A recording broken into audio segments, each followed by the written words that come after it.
It's earnetwork.net. Welcome to another edition of Monday Night Sports Talk. Greg Banks in the studio tonight. Dave Shannon live from Altoona. Chad States, Huntington. And on the road tonight for a special occasion. It's our guy, Jimmy Ty. Welcome to Monday Night Sports Talk here on the airnetwork.net. Hey, you guys got to be feeling good like me, man. The weather has changed quite a bit. What do you think, Dave, huh? Yes! We're heading to spring, Chad and Jimmy. Jimmy, I bet you that was a lovely drive to Philadelphia today, wasn't it? Oh, it was great. I got to be in the car with my aunt, and we just had a nice talk going down the turnpike, and the roads were just perfect. Oh, fantastic. Chad, the baseball season in Huntington coming up probably in the next couple of weeks, man.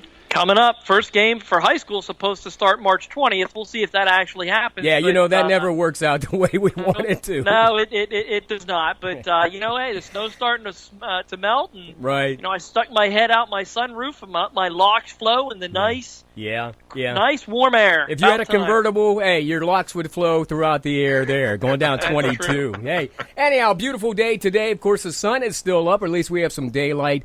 And let's get started on this edition of Sports Talk. By the way, if you want to get involved, give us a call, 814-619-4286, 814-619-4286. Let's start with baseball because the Pirates have been playing a couple of games down in Bradenton, Florida, the last couple of weeks. And I'll start it off with Dave first, and then we'll kind of go round robin here. Cervelli, it is written in most of these newspapers and magazines I'm reading that the pitchers that he's caught already are saying, hey, thumbs up to this guy, Dave. He's obviously a great blocker. He's been blocking pitches in the dirt. Nobody has shaken him off yet, and he's pegged out a couple of runners. So what's your thought on Mr. Cervelli now? Time will tell. Yeah. Time will tell. The other aspect, I don't know. I have not followed him as closely as I should have as of yet. Of course, it's kind of tough. Yeah, it is. Because I take in a lot of stuff by watching the games, and, of course, they haven't had a televised one yet, which they will this coming weekend. Mm-hmm. There's a Sunday afternoon game that's going to be on Root Sports. Oh, finally, yeah. Yeah, that'll be an opportunity to actually watch the Bucks. Yeah. So, but that's, I mean, if all of those things hold up over the course of the season, then the only other thing that you have to be concerned about is the offensive contributions that would match what Russell Martin did. And what you need to be is around a 290 hitter and be able to, every once in a while, put the ball out of the park. Yeah. And if he's able to do that, then maybe things will be okay. I mean, this was my biggest point of concern. So far, so good. However, though, at this point. So, Chad, I know it's early in the season yet, but, the pitchers aren't talking about Cervelli. They're saying they're happy with him.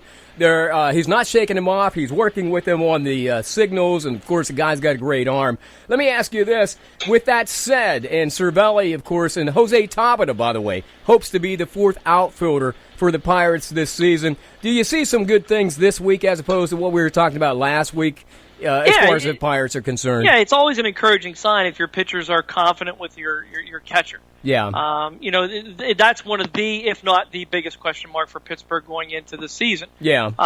Is that starting pitching going to hold up? Only time will tell. But if they're confident in Cervelli, they'll have a lot more confidence in their stuff whenever they're delivering the ball. I don't know, Dave, that I really agree that he has to be up to the same level as Martin was from a hitting standpoint. At 290. I think what Pittsburgh's also banking on is that Polanco is also going to be a major contributor this year where he was not last year. So that might take some of that, hitting pressure off of Cervelli and just let him handle the pitching staff and let the pieces fall where they may. Pittsburgh's got a bright future for this year. And that's cool. We'll see what happens. Hey, Jimmy, I mentioned that Jose Tabata wants to break into the lineup this year, hoping to be the fourth outfielder. You think he's going to be able to contribute, obviously, to the Pirates' outfield because those guys are going to need a rest from time to time. Well, you have Marte, Kutch, and Polanco as your three starters, and just like last year, they put Travis Snyder in there as the fourth outfielder, so that left Tabitha out of the mix. Right. So this year, with Snyder going down to Baltimore, that's going to put Tabitha in that mix to give Polanco a rest because Polanco is not going to do as well as they think he's going to do, in my opinion. So I think it's going to be I think Tabitha's going to be really good in that in the fourth slot for the Pirates. In that position, yeah, because, I'm hearing Yeah. some good things out of camp. Now, I realize it's early yet, guys. We're only really into the thick of things here a week or two, and they've got quite a bit to go. But let me ask you this going around, starting with Jimmy. Who would you start on opening day for the Buccos this year, and then Chad, then Dave? Oh, that's a good question. Yeah, think about who your starting pitcher would be today. I would say right now A.J. Burnett. Mm-hmm. I would say A.J. Burnett. He's having a good spring training. He had 2 scoreless innings in this last outing. Yeah. Scoreless innings. So he's comfortable with opening day. He did it before he went to Philadelphia. He did it before, so I would say A.J. Burnett is my opening day starter. Hey, Chad, kind of riding on the coattails of what Jimmy just said, Garrett Cole threw today in the spring game, and he's had 2 outings now. Looked rather great, I guess, after about 5 or 6 innings. Would you tab him as your opener on the opening day? I would. I think Garrett Cole is your number 1 pitcher on the staff. Yeah. I think it's a youth movement. It gives him some faith that the Pirates think that he is that number 1 starter, that anchor to the pitching staff. So, yeah, Garrett Cole would be my pick for that. Yeah, Dave, what about Liriano? What about AJ? As Jimmy said, would you maybe look to those guys to start your opening day as opposed to maybe Garrett Cole? I'm going to be a contrarian, and I'm going to go so that we have 3 different picks out of 3 different people, and I'm going to go with Liriano. Okay. Liriano was your top guy last year, and he did struggle toward the end of the season. He seemed to have a very tired arm, not being able to get much past the 5th inning toward the end of the season. But that means that Frankie is generally pretty good right at the beginning of the season, and maybe Liriano's the guy you go with on opening day. Yeah. Although I really am buying into what Chad said. I like what me Chad too. said. Me too. Yeah, I think you go with the hot hand and you go with Garrett Cole because he's going to get the most work probably in camp anyhow. And we'll see how things work out. They'll probably wait till perhaps the last moment to announce their starting pitcher on opening day. But we'll see how that works out. By the way, this is Monday Night Sports Talk. Go ahead, Jimmy. Starter? Well, who's going to be the 5th starter? Yeah. Is it going to be Worley or is it going to be Jeff Locke? I don't know. Who's Worley's in the number 5 starter? Dave, I think Worley's already in the mix in the top 4, isn't he? Or am I incorrect in that? He should be, and and then that would put Locke in as your 5th. Yeah. So how about Morton? What's that? What about Charlie? Morton? Yeah. Charlie Morton. I don't know how he's looking. I don't know how he's doing thus far. Yeah, and these guys aren't getting a lot of work just yet, Charlie is always a work in progress, but I'll tell you what, he had a stretch last year that really helped them get through. They were kind of down, and they were having those lackluster days there. But every time Charlie took to the hill, it seemed to be that he was a guy that would be going out there to get a win. So that's a good point there. Yeah, your thoughts on number 5 starter this year, Chad? Do you have anybody in mind other than perhaps Locke, Worley? I don't know how that all works out at this point. No, I mean I think that's a battle that's going to shape up in spring training with one of them ending up going to the bullpen. Mm-hmm. Locke lost confidence last year, so he was the odd man out, got sent down to the minors. I think he will be the odd man out again. And, it might be good for him to be in the bullpen for a while or be used. I mean, he'll be a replacement starter coming out if somebody happens to get injured or, just kind of can't find their way out there. So I would like to think that Worley will be your number 4 starter at this point in time. Oh, I know. I'm excited for baseball season just to get underway. As soon as possible, I'll be very happy because that means Dave and I can go fishing. The weather will be great. And Melanson, by the way, I'm looking forward to him getting out there and getting in the mix again this year because, this guy always brings the heat, as it were. Meanwhile, it's Monday Night Sports Talk live on the airnetwork.net. Thanks for tuning in wherever you might be this evening. If you want to join in the conversation, give us a buzz. It's 814-619-4286. That's 814-619-4286. Dave Shannon live in Altoona, Chad States, Huntington. Jimmy, a tie on the road tonight to Philadelphia. To be more specific, Westchester. Jimmy, did you get a Philadelphia cheesesteak yet since you've been there? Or maybe you'll get one tomorrow, huh? I don't know about tomorrow, but tonight my family and I, we all went to a restaurant called Ruby's, which was really, really good. The milkshake my cousin Sammy's like, why don't you go get a milkshake at Ruby's? And I'm like, okay. Hey. So he told me to get a peanut butter milkshake, so I listened to my 10-year-old cousin, and it was delicious. Sammy is a family connoisseur. I just met him like 5 minutes ago before we came on the air. So, Sammy, if you're listening, get your cousin Jimmy a cheesesteak while he's there. Okay. Hey, anyhow, anything else interesting in Major League Baseball that's come up in the last week, guys? Jimmy, you're my fantasy baseball guy. I mean, I don't know if it's too early to ask you, but give me an idea of at least 4 or 5 top players that we're going to watch in fantasy baseball this year.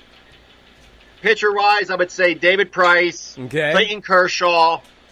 I would also say Justin Verlander. I would also say, let me think, Verlander. Hey, Chad, I didn't hear him mention any of your boys from the Nationals there in that whole Garrett Cole, lineup. hold on, I'm not done. And Steven Strasburg. Oh, I asked you to give me 4 or 5, Jimmy.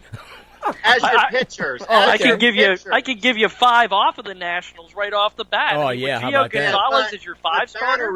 Batteries, I would say Miguel Cabrera, but do not take Josh Hamilton because of his drug problem. Yeah. Hey, let me ask you about Let me ask you about that Josh Hamilton thing while we're on the subject, and not to get away from it. I'll get back to the Phillies since you're in Westchester and Philadelphia, and they might be fans down there tonight. But anyhow, Dave, what's your thoughts on Josh Hamilton and this struggle that he's going through now? Do you think it's best, like sort of like Gordon from the Cleveland Browns, did you just get out of the league and get yourself cleaned up, and then we'll go to Chad and then Jimmy. First you, Dave. Josh Hamilton, he's got a problem again. Yeah, I think that might be the best idea, and whatever it takes to do that. Obviously, your head plays with you quite a bit, and he struggled so much last year to have a good season, and I think that's probably why he got himself into trouble.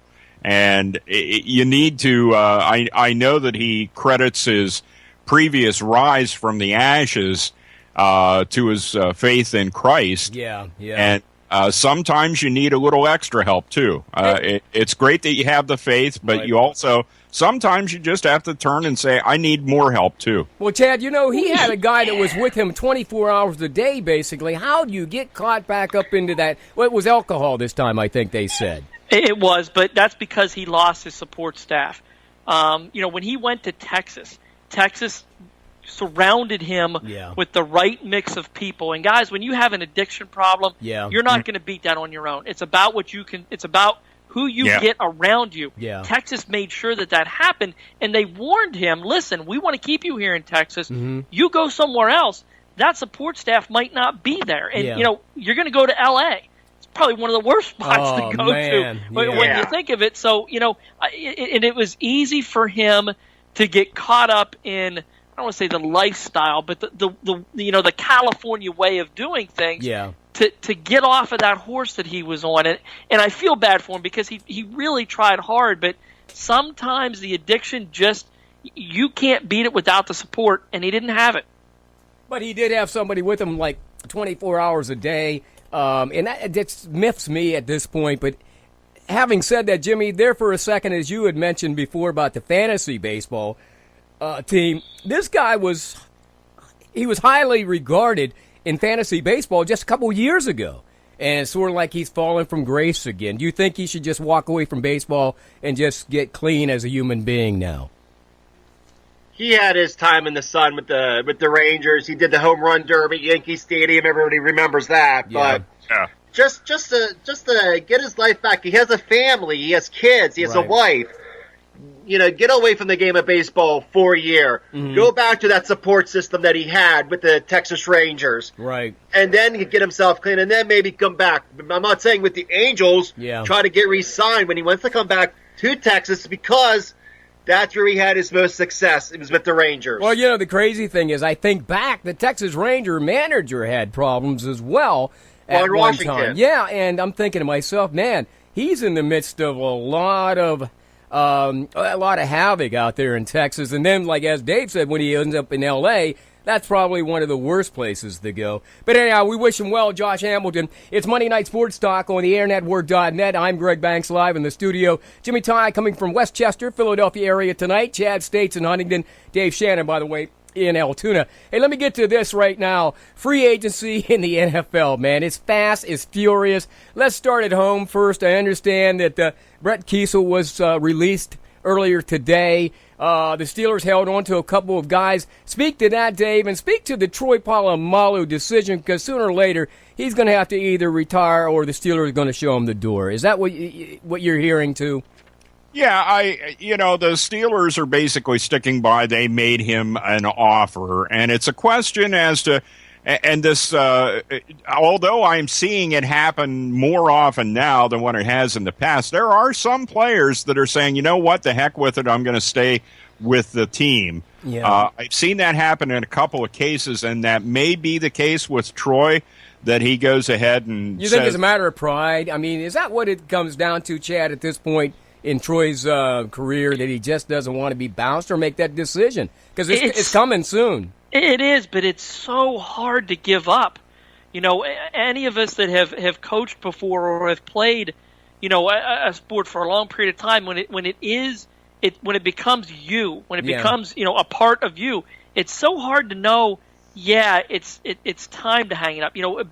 The guys like Barry Sanders of the world, they don't exist all that often. So, that's true. Troy's really struggling with, man, I still think I can do this when he really can't. And so it's a difficult decision for a coach or an athlete to know when it's time to hang it up. And I'm sorry, in Troy's world right now, it's time. And Jimmy, it's time for him to go. And Jimmy, it's not going to be easy for that general manager or that coach to go and sit down with Troy that day. They called him the Turk. These guys that would come around to your locker basically as you come into camp as a rookie. But, basically what happens is you're going to end up getting that phone call, or Troy is, from either his coach or the GM or whomever. They're going to want to sit down and have a conversation. How tough is that conversation going to be? That's going to be one of the roughest conversations ever for Troy. Oh yeah. But reading some of the media reports, Troy and Tomlin never really got along. Really? Them two never got along. So I think it's going to be a tough call for Kevin Colbright to call and say, Troy, you're no longer a Steeler. But I think it would be more of a relief for Troy to say, you know what, I can restart my career again for another 2 years, 3 years, go to Arizona with Bruce Arians. Yeah. Play with him because I enjoyed playing with him, or go to Tennessee with Ken Risenhunt, who was the former defensive coordinator. Yeah. When they won the Super Bowl against the Seahawks. But don't you hate to see somebody leave the Steelers and then their career, sort of like Franco when he went to Seattle? Franco is the perfect example. Yeah. He was well known. Mike Webster. He was Pittsburgh's Steeler, I Franco know. Harris, and he goes to Seattle. I know, and it's hard. Hey, it's hard for a player like Troy Hey, Dave, Polamalu to that do situation never ends nicely. I mean, I've not seen an occasion where anybody has left the team, especially the Steelers, and went on and done well. Do you recall anybody going on to extend their career somewhere else? Not off the top of my head. No, Joey Porter. Chad, do you know anybody, or Jimmy? Porter, you can make an argument about, but he didn't really have. That's one of the things that always made me admire the Steelers. I thought their player personnel people had a real handle on when it was time to let somebody go, and they've had some very popular players go over the course of time. And they never really, that was because I'd always say, hey, I guess he was done because he went wherever he went to and never really performed the way he did in Pittsburgh. Yeah, and with free agency hanging over our heads within 24 hours, Chad, do you feel confident that Ike Taylor it's probably is he on his way out as a Steeler too? I mean, if he's not, he has to be. I mean, him and Kiesel and Polamalu, it's time. How about Harrison? Harrison, what about him? Well, he already said he retired, didn't he? Is he coming back again? I don't know. I thought he already said he wasn't going to go. In case they ask again, him, Yeah, I mean, I guess after Thanksgiving he's always available, but because it beats that damn crossing guard job he has with his kids. That's exactly right. Could you imagine seeing that guy and saying, "No, I'm going to cross now"? No way. Or I'm going to go through the school zone at 35 miles an hour past him like he can't catch me. My goodness.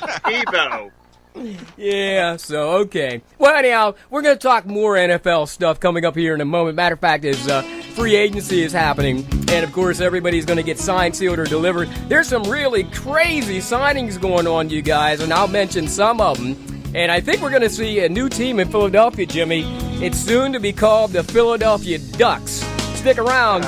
It's the airnetwork.net. Monday Night Sports Talk. Stick around.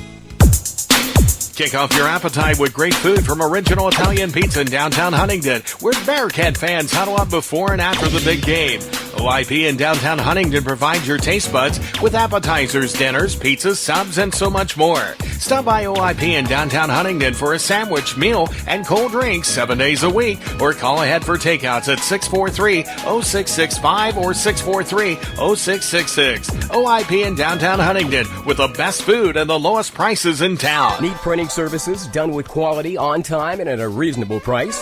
Then stop by Images Print Shop in downtown Huntington, where they can help you design and print brochures, business forms, business cards, newsletters, flyers, and so much more. Images Print Shop is your hometown print shop and web hosting service dedicated to excellent and quality service at affordable prices. See what Images Print Shop can do for you online at imagesprintshop.com or call us weekdays from 9 a.m. to 3 p.m. at 643-1796. Hey Frank, some of us are going out for lunch. Want to join? No thanks. I won't be able to make it for a while. My son's heading to a 4-year university this fall, and I'm watching every penny I can to help him with tuition. Yeah, that can be so expensive. My daughter decided to go to Pennsylvania Highlands Community College. She'll earn her associate degree in 2 years before transferring to earn her bachelor's. I'll be able to save thousands by her attending Penn Highlands first. Pennsylvania Highlands, really? My son is stuck on attending a 4-year university right away, far from home. My daughter was the same until I explained to her that she'd end up with the same degree and far less debt. I don't want to see her starting out her adult life with a lot of debt. Penn Highlands just made the most sense. So, enjoy lunch. Hey, wait for me. I thought you couldn't afford to eat out. That was before you mentioned Penn Highlands. How do I find out how to get my son enrolled? I'll fill you in over lunch, but start by visiting Pennsylvania Highlands online at pennhighlands.edu. I was afraid I was going to touch one of these little doodads and everything would just go to hell. But anyhow, it's Monday Night Sports Talk. Greg Banks in the studio. Jimmy Ty live from Philadelphia tonight. Chad States, Huntington, Dave Shannon, and Altoona. And we're having a great time. And you can join us, 814-619-4286. That's 814-619-4286. Just jump in. We'll talk about anything you want to talk about sports. We don't have to stick with the script tonight. Hey, guys, free agency coming up. I guess, Chad, is that the deadline tomorrow when they have to sign all these guys, or what is the deal with that? I don't know tomorrow? the answer to that, Greg. I'm not 100% sure. Okay. I just know that, it's like you said, it's going fast and furious. It's furious, man. And the Steelers don't appear to be a player in just about anybody that's out there right now. No, I've not seen anybody that they've Very even... quiet. Yeah. Hey, but here is one of the That's big... a good sign. That's a good Yeah, sign. it is. That means the youth movement is afoot. So they'll do hot and heavy maybe in the draft coming up next month. So, Exactly. But here is one of the things that baffles me, and well, it really doesn't. But Dominic Sue, his team, Detroit, put a franchise tag on him. I think they were going to pay him like $11 million, and he thought, well, no, I'm worth $18, so I'm going out on the free agency market, see what kind of money I can do and test the waters. Well, you know what? He's like a shark or a dolphin now in Miami because reportedly he's going to be signing a $114 million deal with the Dolphins come tomorrow. Chad, let's get your thoughts on that first, then Dave, then Jimmy. Well, I think he has to go thank Tom Brady for that contract. Man, because that's quarterback money. It is, but he's getting it from Miami because Tom Brady's in that division. And Miami's going to see this as a pass rushing threat to be able to climb that ladder and knock New England off of the pedestal. To me, I think it's the wrong investment to make. Sue's a fine player. Don't get me wrong, but when's the last time one defensive tackle has won you a playoff game? Yeah. They might get 3 sacks a game, but that's 3 plays. The quarterback has it for 40 or 50 a shot. So while I like the player, I like the signing in Miami. the money is outrageous, and it's going to handicap Miami for years. Oh, yeah. I always think of, when I say that name, Dave, I always think of Johnny Cash's hit song back in the early 70s, Boy Named Sue. And, how do you do? Well, if he's got $114 million, he's going to be doing rather well, don't you think, Dave? Oh, no doubt about it. But Chad makes a very good point. The question is, defensive players, we've talked about this throughout the course of Monday Night Sports Talk and previously Thursday night, that the life of an NFL player is so short. And I'll tell you, the one side of the ball where life gets to be really short is the defensive side, just because of the size that you're carrying, because the human body is not made to withstand knees, shock, man. Knees, ankles, hips, all of those things. And you're that big, and, you can really excel at it for a while, but eventually the body starts barking at you, and there isn't a whole lot you can do about it. So I question Miami's foresight in saying that this is the type of player that you can get that many more years out of. What, does he have 3 more years of that top shelf type player in him? That's it. And I have to agree with Chad in many aspects. I've not heard of a defensive lineman yet who has won anybody, relatively speaking, a championship game or even a playoff game. Even J.J. Watts is as dynamic as he is now. He's probably more of a dynamic player. I would put him above Sue at this point. But you know what? That doesn't bode well for the Texans. Because you know what? They're just not going to show up with one guy on your team. I mean, how's that working out for JJ? You know what I mean? They didn't make the playoffs this year, year, did you go. They? Nope, that's what they I'm did talking not. about. Hey, Jimmy, now, I know Sue was one of your boys in fantasy football, and I would have him on my team as well. But let me ask you about this. Your boy, LaShawn McCoy, he signed a 5-year, $40 million deal with the Bills. What is Chip Kelly thinking by getting rid of Shady, man? Well, tonight I'm here in Philadelphia. Yeah, let's hear it for Philly. In a town that used to be called the Philadelphia Eagles, they are now called the Philadelphia Ducks. Thank you. Yes.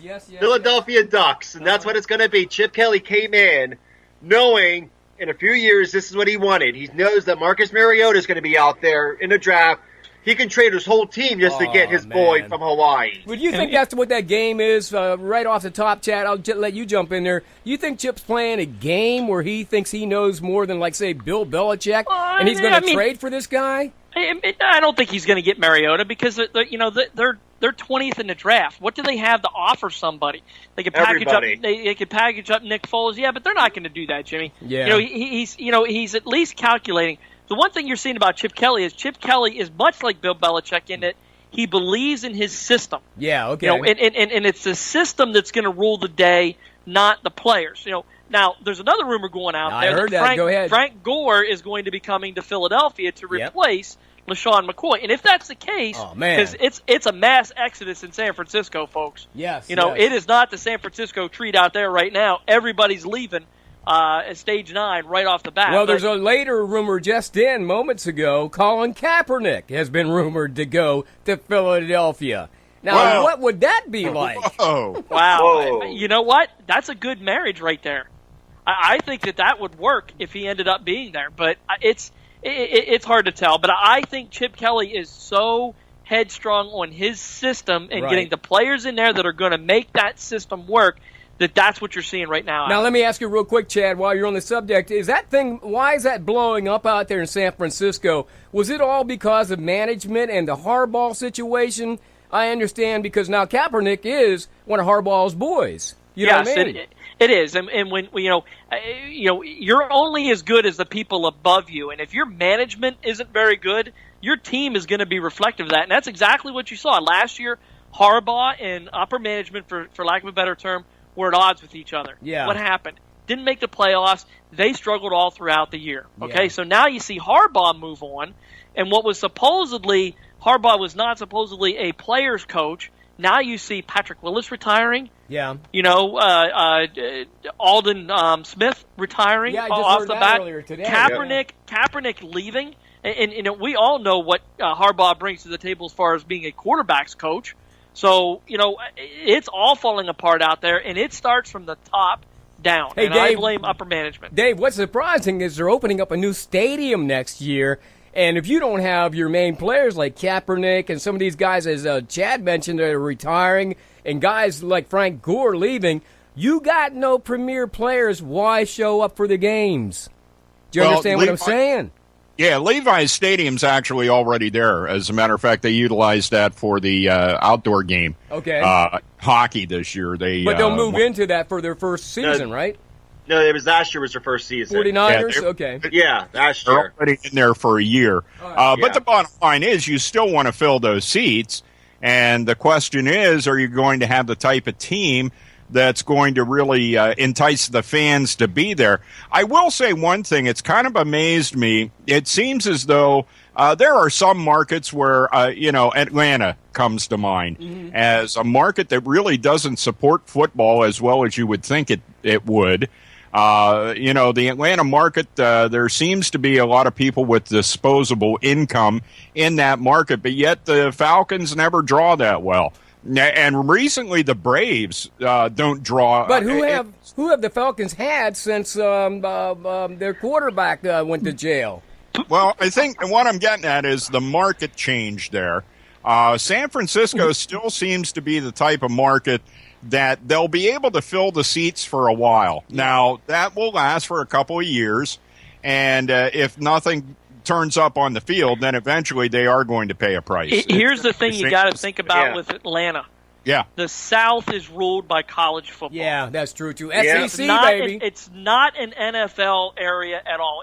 New Orleans gets a good crowd when the Saints are good. Beyond that, they're not going to be there. That Carolina. is all about the SEC and all about Carolina's a college good point, too. Yeah. Carolina, they don't like Chad said, it's all about college football in the South. Yep. The Carolina Panthers don't do well, even though they have some good players on their team. Cam Newton, if you want to say that. Luke Kuechly, they don't sell out, just like Atlanta. Atlanta doesn't sell out. Well, I think that whole thing in Atlanta is pretty much germane to what we see in Western PA.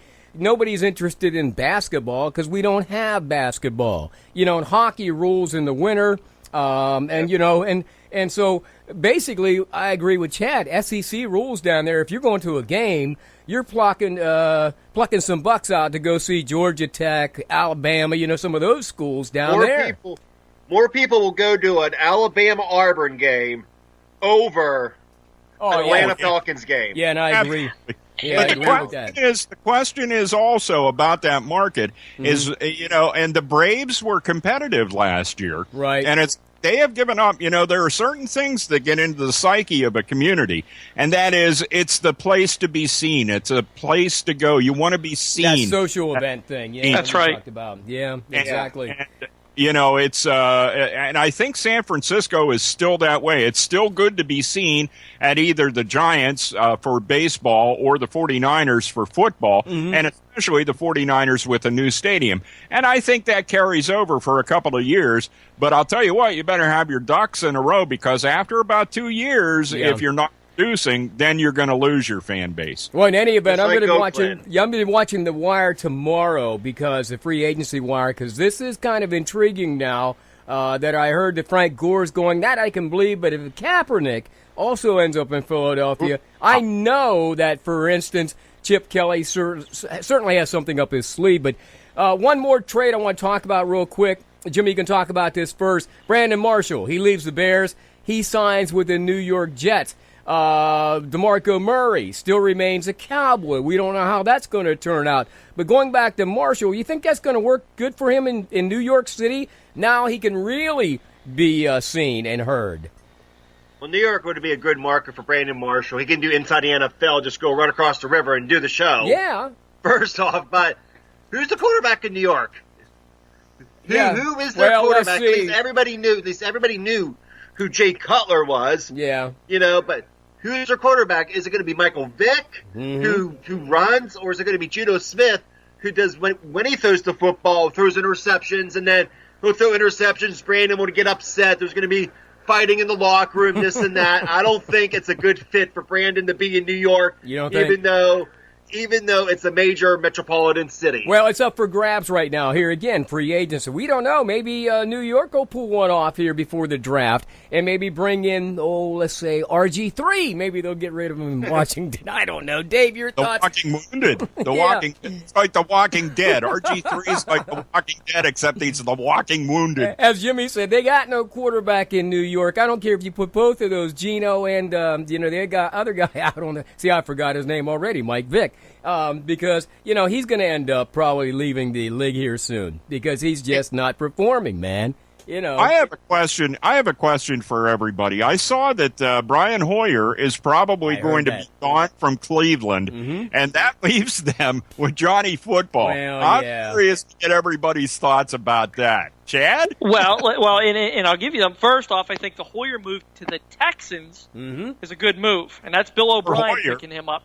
I think that's a good move for Hoyer to get out to Houston. Now, with Johnny Football being the lone guy up in Cleveland, I hope so, because I want to see him start 16 games and take 16 games worth of a beating in the National Football League, because that's exactly what's going to happen to him. Yeah. What do you think, Jimmy, on that? I mean, what about that situation? Dave, what was the question again that you asked them? Remember that movie? Remember that movie a couple years ago? Kevin Costner starred in it, Draft Day, where the Cleveland Browns got the number one pick in the draft. Remember that movie? Yeah. That's going to be reality next year if Johnny Football plays for them. Oh, okay. All 16 games. Yeah, that should be interesting. They said the Detroit Lions was the only team that never win a game in the NFL for one whole season. Add the Cleveland Browns on that list also if Johnny Football plays. Well, it'll be interesting. I'm going to be watching the free agency wire tomorrow throughout the day. As we mentioned before, I don't think the Steelers are going to make any significant move before the draft anyhow. Gary Williams. Yeah, meanwhile, we will talk more about sports coming up here on Monday Night Sports Talk. Dave Shannon, Altoona, Chad States, Huntington, Jimmy Ty in Philadelphia tonight, and yours truly, Greg Banks, in the studio. Give us a call. We've got about 30 minutes left. 814-619-4286 is the number. That's 814-619-4286. We'll talk anything that you want to talk about. We don't have to stick with the script tonight, so stick around. We've got more of your favorite sports topics coming up next. I'll be right back. The Burns Greg. Law Firm is an experienced law firm located at 104 South Center Street in Evansburg, just steps away from the Cambria County Courthouse. Attorney Tim Burns and his staff will provide you with professional expertise in DUI, family law, personal injury claims, plus other areas of law at reasonable rates and fees. Contact Attorney Tim Burns for a consultation by calling 814-471-1701 or online at www.attytimburns.com for more information. If you're searching for a used vehicle or perhaps a used boat for a leisurely trip on the lake, find them today online at penswoods.net. From things for sale or things to buy, the free classifieds at penswoods.net have it all. From houses for sale, apartments for rent, or even things to trade, penswoods.net is the region's largest site for free classifieds. Check it out today and make money or save money at penswoods.net. Restore the luster of your home or business now by calling Ted's Painting and Drywall at 814-641-0479. Ted's Painting and Drywall does quality exterior and interior painting, staining, faux finishing, trim work, and wall repair. Plus, Ted's Painting and Drywall can remove wallpaper and finish drywall for one room or the whole house. Ted's Painting and Drywall, a licensed contractor offering a 20% discount to seniors and 35% discount to churches. Book your work now at Ted's Painting and Drywall. Call 641-0479. Steiner, 4 miles east of Huntington on Route 22, is keeping it fresh daily with great food at a great value for family and friends in a fun atmosphere. From their fresh-cut French fries, home-baked pies, and their home-style cooking, Top Steiner is the #1 destination for many hungry appetites. Stop by Top Steiner for breakfast, lunch, dinner, and great service 7 days a week. Top Steiner, east of Huntington on Route 22 for excellent service and delicious home cooking at a great value every day. I'm coming home. What does sacrifice mean to you? Is it giving up your time and energy to keep America safe? Is it putting yourself in harm's way to protect our nation's way of life? No? Then maybe it's giving up that third latte to take care of the heroes that do. The VFW makes it easy to help. Just call 1-855-9-HELP-VET. That's 855-9-HELP-VET. The VFW. No one does more for veterans. This message brought to you by the Huntington VFW, Post 1754 on Penn Street. Hey, it's Monday Night Sports Talk on the AirNetwork.net. Welcome aboard. If you'd like to join in the conversation with Dave Shannon, Chad States, or Jimmy Ty, 814-619-4286 is the number. That's 814-619-4286 is the number to call. And, you know, I keep hitting that number, guys, because nobody's ever called us yet because it's a relatively new number. So I'm going to have to plant a seed next week. Just get some dude and say, hey, dude, just somebody off the street. I don't care what you want to talk about. We'll talk about, like, we'll talk about anything. You know, even high school. We'll see it doesn't matter.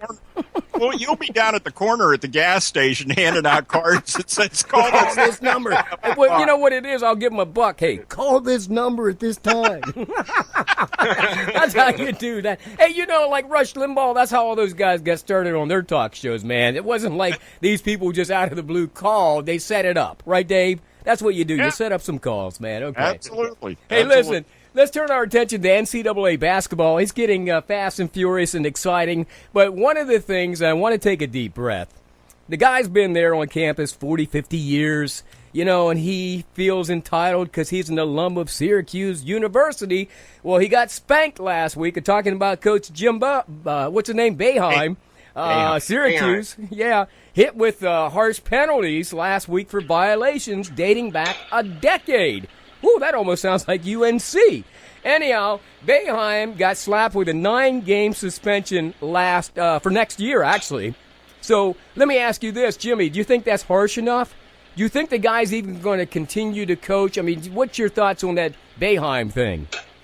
What happened I would say, I think he'll coach. He'll take some time off. He'll coach. He'll see what's going on. But they could do the same thing at University of North Carolina. The half that basketball team took classes that don't even exist. Yeah, and you know, and they don't do anything to North Carolina. But getting back to Jim Boeheim, I think he'll go back to coaching. Mm-hmm. Yeah, I don't think he'll take some time off. Because Syracuse needs a Jim Boeheim. Well, he hasn't talked to the press yet, but last night, according to reports out of media today, he did a speech at a boosters meeting last night and said, I'm not going anywhere. Dave, he sounds like he's being kind of defiant. There sounds like he wants to appeal those 9-game suspensions next year. You know, yeah. I mean, what's your feeling on that? Because it's not just hurting basketball, but it's hurting the whole athletic department at Syracuse now, and it's probably because of basketball players. Well, and here's the thing: I think Jim, you know, rightly, wrongly, is going to stick to his guns, and he is not walking away. He won't walk away from anything. And this all got started. You know, it's like I kind of feel. I wasn't a part of it, but I was in Syracuse when you were. That's when it started. That's when it started. If you were in Syracuse, it started then.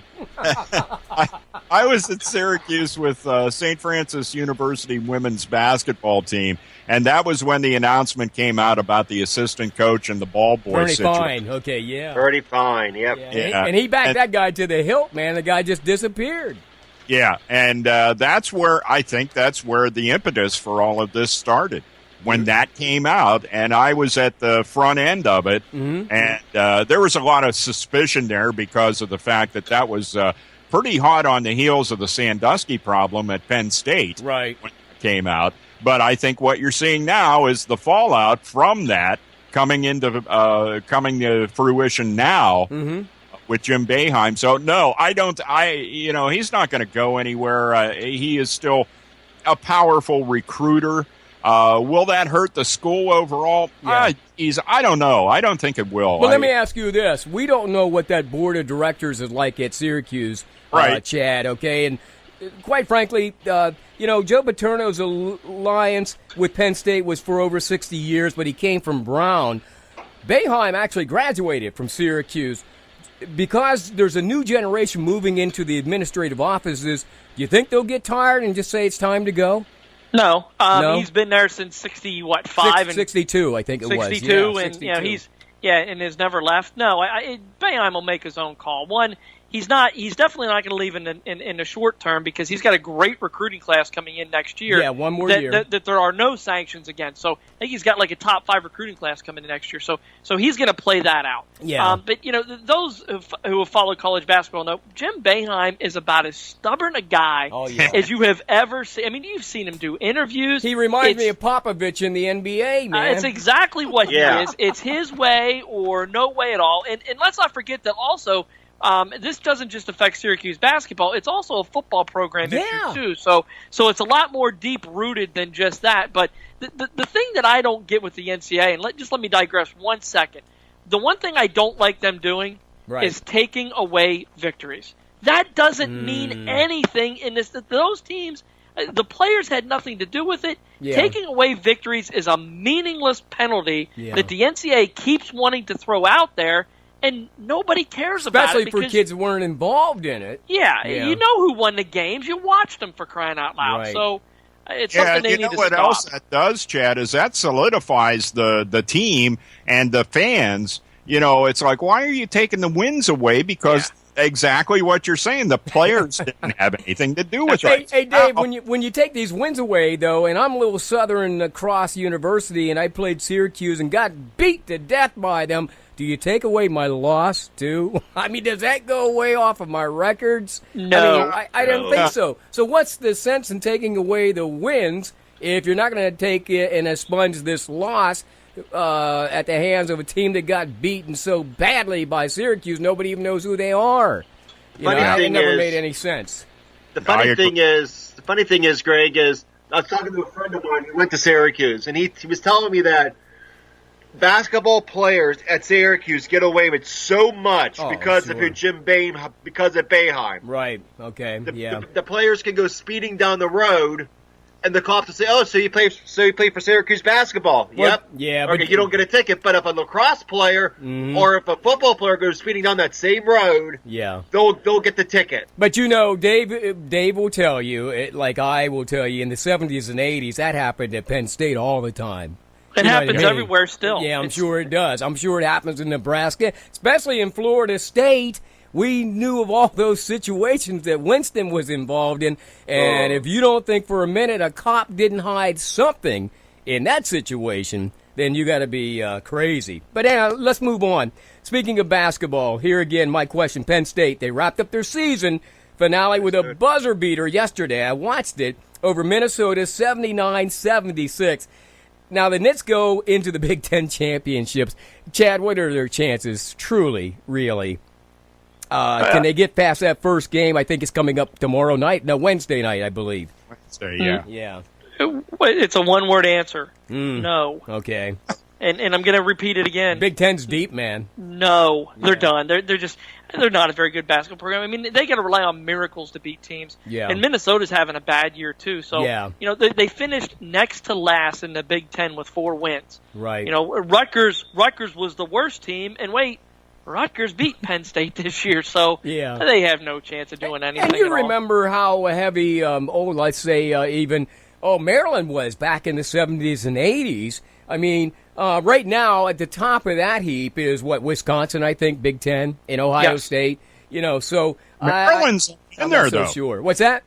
Maryland as a Big Ten team is right in the mix now. Yeah, they are. They are. But, there for years, you never even heard of Maryland. I don't know if that's because of the conference they played in or what that deal was. But anyhow. Well, Gary Williams put them on the map, and they won a national title under him back in 2002. So he helped resurrect that program. Yeah, it was all Maryland. And they're a solid top 20 program year in and year out. Yeah, Jimmy, I got to say this. I know you're Pitt alum, and I'm not trying to, twist the knife, so to speak. But what do you think Pitt's chances of? We talked about that last week. Will they even make it to the NIT this year? Seriously, if they played the way they played against Florida State and they lose to Miami, and Miami didn't even have their star player out there, they'll make the NIT, but they'll lose in the first round, man. Well, it doesn't look good. But the truth to be told is it all depends on what Pitt team shows up. Yeah. If the Pitt team that shows up against North Carolina and Notre Dame in them Syracuse games show up, they're going to go to Madison Square Garden. Well, but if the Pitt team that shows up against Florida State Good luck next year. Well, what are We'll Hey, see you next year. Jimmy, I have a thought here, and you probably follow them a little bit closer. Is there something wrong? Has Jamie Dixon, is the shine off? I mean, is there something bothering him that he's not quite the coach that he used to be? Because I'll tell you what, when you see that Jekyll and Hyde with a basketball team, in my opinion, most of the time that has to do with the coach and the way he's preparing his team. Or in the case of women's basketball, a female coach getting her team ready. Is he distracted by something, or what's going on there? I think the problem that happened with Pitt was early on in the season whenever they lost to Ron Johnson, their top scorer. He hasn't played in 2 years. He was supposed to come back. He was supposed to lead this team. Right. And now they're like, who's going to lead us in scoring? Is it going to be James Robinson? Is it going to be Jamil Artis? Mm-hmm. So Pitt was disbogulated about who's going to lead their team.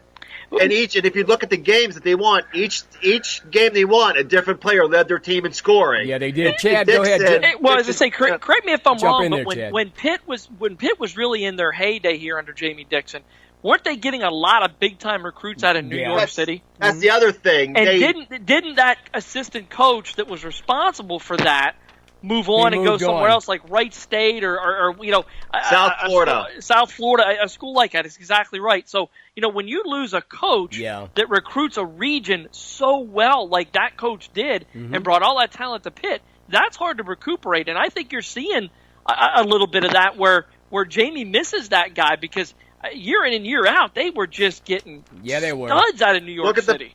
Look at the point guards they had from New York City in the past 10 years. Mm-hmm. Makes a big difference. You had Crover. You had Gibbs. Yeah. He came from Queens, New York. You had Carl Crawford. He came from Brooklyn. You had Levance Fields. He came from Harlem, I believe it was. Jerome Lane, where did he come from? Was he? I'm talking about point guards. Okay. The point guards, okay? And then you have a player like Ronald Ramon. He came from New York. Yeah. And like what Chad said and it's all because of Orlando Antigua, a former Pitt player who was from New York City, went into New York and said, hey, I'm from New York. Why don't you come to Pitt? Bingo, bango, there you go. Yeah, and so now he's no longer there, so he moved on.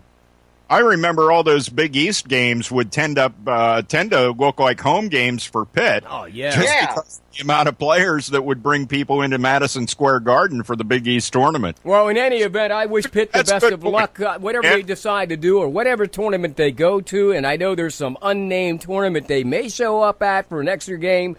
Good luck to them. But let's get to, speaking of Pittsburgh Day Penguins, making that dramatic West Coast tour and journey over the weekend. Update us on what's happening with the Penguins. They play, I think, tonight, and they're up against some dude that's 6'2", and he weighs 6'8", 280-something pounds. He's a dominator on the ice, and I believe they take on, is it the Sharks tonight? San Jose Sharks. Oh, my God. And this guy's definitely a goon. I mean, speak a little bit about what you saw over the weekend with the Penguins. What I saw was a player that worked his butt off and took so many licks, I don't know how he was still skating at the end of the game and scored the winning goal in overtime. I mean, he was beaten up during the course of that game against the Kings. He took so many hard hits, and it was like, wow, that is so good to see somebody that worked that hard and was beaten up that badly be the guy that ends up being the hero. Well, Fleury also worked hard as well, though, over the weekend, too. I'm just worried that Fleury's peaking too quick. Maybe he won't. Maybe he'll just carry this right on through the playoffs because right now, I've said this before in the show, you need a goaltender that's unconscious in order to get to the Stanley Cup and win it. And right now, that's pretty much where Marc-Andre Fleury is. I mean, he is unconscious. And speaking of unconscious, how about this kid Matt Murray with the Scranton Wilkes-Barre Penguins, who finally lost his shutout streak yesterday. Well, I wanted to ask you a question about him. Go ahead. A minute 10 left to go in the game was when he lost that. So he set a new record for the amount of time, over 300 minutes of scoreless, 304 minutes and 11 seconds, as a matter of fact. Well, here's the situation with the Penguins then. Let me ask you this, Dave, real quick, because that was one of my questions. Would the Penguins consider moving this kid up? A record-breaking goaltender from Wilkes-Barre, Scranton, even though they have a guy who is a accomplished backup for Fleury.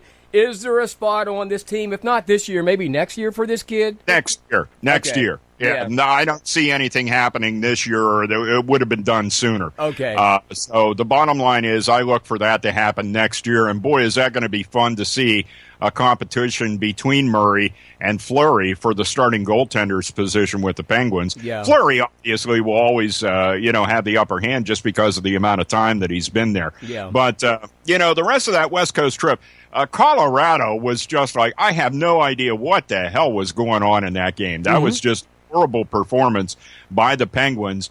But boy, did they rebound nicely against the Anaheim Ducks. Yeah. And, that was just an outstanding game. There was that appearance that they were going to let it flitter away there at the end when it was 3-2, and then Crosby got the empty netter to make it a 4-2 final. But one thing that I was pleased about with the Penguins in their game against the Kings were playing a real playoff hockey kind of game. And I'll tell you what, boy, are they a big team. They are, I think, the biggest team in the NHL. If you take all their players, add them together, get the average weight and the average height, they are the biggest team in the NHL. They got some and big it was dudes. good to see. Yeah, and it was good to see the Penguins be able to compete, and especially that's the night they played the night before in Anaheim, and the Kings actually had an off day prior to that. So great job by the Penguins out there. Well, we'll see how they make out tonight. Now, you're probably in your glory on the weekends because you can stay up and watch these games, but how difficult is it for you to stay up since you're the morning guy at the radio station to watch like this game tonight? What I did with Colorado was I got to a certain point there and the Avalanche scored another goal, and it's like, that's enough. Good night. Okay. So you know when to call it quits, right? Yeah, exactly. Okay, good enough. All right. I'll be there at the San Jose game tonight for sure. Well, we wish the Penguins the best of luck, and we'll talk more about them next week here on Monday Night Sports Talk with Greg Banks, Dave Shannon, by the way, Altoona, Chad States, Huntington, Jimmy Ty in Philadelphia, Westchester tonight. He's going to bring us all a Philly cheesesteak. Sammy, he promised us, so make sure he does that. Hey, Chad, over the weekend, man, I had a chance to watch the Big Ten wrestling journey. Yesterday, the finals. Penn State looked good in that one match, but what happened to Penn State in the Big Ten Wrestling Championship? Again, it's like we talked. It's a down year. They had some guys that, actually finished ahead of their seed. Jordan Conway finished third. Mm-hmm. They had a lot of guys that just didn't have a real good tournament, and that's going to happen. So, in 2 weeks they get the Nationals. They're taking 7 of the 10 members to the national tournament, and we'll end up seeing what happens. But eventually you're going to have to replenish your roster, and that's what Penn State faced this year. They got one guy through, though, yesterday, wasn't it? Who was it, Brown? Well, Morgan McIntosh won the 197-pound championship yesterday. So one guy ended up winning his bracket. Matt Brown finished second at 174 pounds. And Jordan Conway finished third at 125. But beyond that, it was really a struggle for Penn State all weekend long, which we're not accustomed to because they've won 13 straight tournaments up until now. So rebuilding year, confident that next year and the years to follow are going to be just as great. And Ludis will be back, and some of those guys. Megan Ludis might not be back. He might really? be taking an Olympic red shirt next year, which means that Conway can wrestle again at 125, and that sets up really good for Penn State because also this weekend was the PIAA championships, and there's a lot of big-time recruits that are setting out there. Let's talk about some of those recruits. Now, I watched one guy, and I don't believe it was AAA. Oh, the Brown kid out of Franklin Regional. Did they wrestle AAA or AA? They wrestled AAA. Brown is headed to West Virginia, but it's the 120-pounder. It's the next guy named Spencer Lee, who spent all of a total of 6 minutes on the mat for the entire tournament. Really? Whoa. My God. Now, did any of those guys Penn State recruits? Because I didn't recall who might be coming to Penn State. Yeah, Penn State has 3 of the champions from AAA are actually going to Penn State. Yeah. 152-pound out of Pittsburgh Central Catholic, Vincenzo Joseph. Mm-hmm. He translates very well to the next level. The I want to say the 180-pound match. Kellen Stout out of Mount Lebanon is also going to Penn State.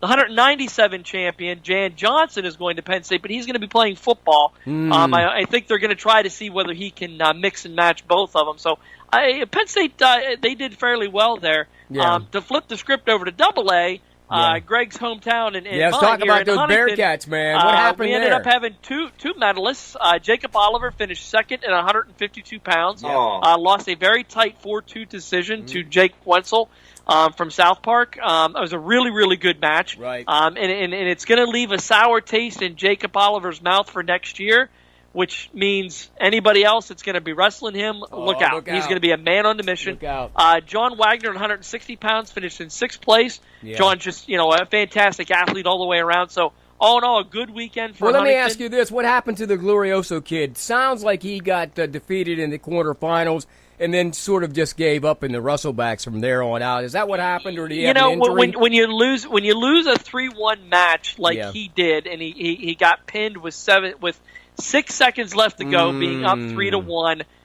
Those of anybody who's either wrestled or been around it enough knows that next match in a consolation, your head's not into it. And I think that's exactly what you found out from Colin. Colin's a very bright kid. Now, he'll come back next year, too? He'll come back next year. In fact, everybody that I've talked about, all 4 kids from Huntington that went to states will be back next year, and all 7 that went to regionals will be back as well. Wow. So Huntington's loaded for bear again and should do well. From our area, the kid from Bedford won for the first time in 51 years, I think, for Bedford having a champion.